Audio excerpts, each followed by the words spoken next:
कर्जमाफीची घोषणा केलेली आहे, पण प्रत्यक्षात कधी लागू होईल आणि ज्यांचं 2 लाखाच्या वरचं कर्ज आहे त्या बाबतीत स्पष्टता आहे ते असं आहे की आता मी घोषणा केलेली आहे, त्यामुळे त्याबद्दल कोणाचे मनात संभ्रम नाही. काही लोक वेगवेगळ्या गोष्टी पसरवण्याचा प्रयत्न करतात. कोणी म्हणतं राष्ट्रीयकृत बँकेची होणार नाही, कोणी म्हणतं जिल्हा बँकेची होणार नाही, कोणी म्हणतं या सोसायटीची होणार नाही, कोणी म्हणतं त्याची होणार नाही.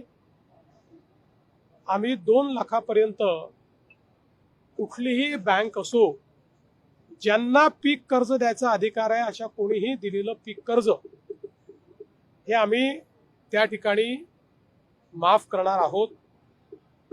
केवळ आमचा प्रयत्न हा आहे, माफी शेतकऱ्याला द्यायची आहे, बँकेला नाही. त्यामुळे शेतकऱ्याला फायदा झाला पाहिजे याकरता त्याच्यावर आम्ही वर्किंग करतो आहोत. आम्ही यापूर्वीच सांगितलेलं आहे की 30 जूनच्या आधी आपण कर्जमाफी करणार आहोत. त्यामुळे आता बजेटमध्ये ती आली असल्यामुळे आता पुढच्या कारवाईला सुरू होईल. कमिटी याच्यावर काम करते. कमिटी बाकी सगळ्या गोष्टी या ठिकाणी सांगेल. एवढंच सांगतो, जुन्या कुठल्याही कर्जमाफीपेक्षा चांगली ही कर्जमाफी असेल. कालच्या बजेटमध्ये नागपूर आणि विदर्भाला भरभरून मिळालेला आहे. मेट्रो असो किंवा इतर इन्फ्रास्ट्रक्चर कालच्या बजेटमध्ये महाराष्ट्रालाच भरभरून मिळालेला आहे आणि मग महाराष्ट्राला जेव्हा भरभरून मिळेल तेव्हा विदर्भ कसा मागे राहील.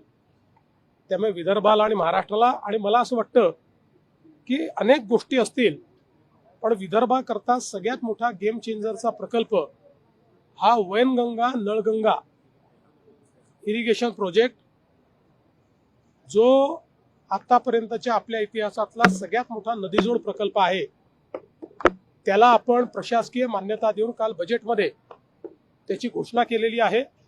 मला असं वाटतं त्यामुळे विदर्भाचं चित्र पूर्णपणे बदलेल.